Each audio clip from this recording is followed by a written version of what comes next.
বন্ধুরা কেয়ারানি চ্যানেলে দেখবে। এই দেখো আমি চাল গুঁড়িয়ে মেখে চষি বানিয়েছি।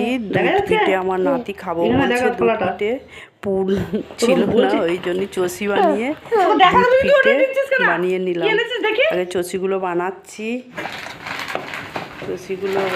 যে দুধ গরম হয়ে যাচ্ছে, দুধ জাল দিয়েছি। দুধ ফুলে চষিগুলো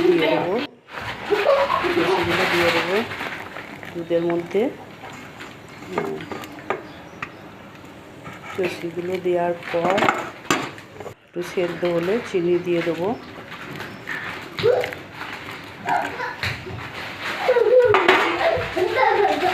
চষিগুলো দিয়ে না চিনি দিয়ে দিচ্ছি, দিয়ে একটু ফুললি নামিয়ে নেবো। গাঢ় গাঢ় হয়ে গেলে তাহলে চষি পিঠে হয়ে যাবে।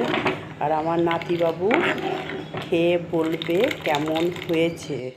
আর নাতিবাবুকে দিয়েছি, খেয়েও বলবে কেমন হয়েছে। ভালো হয়েছে? হ্যাঁ।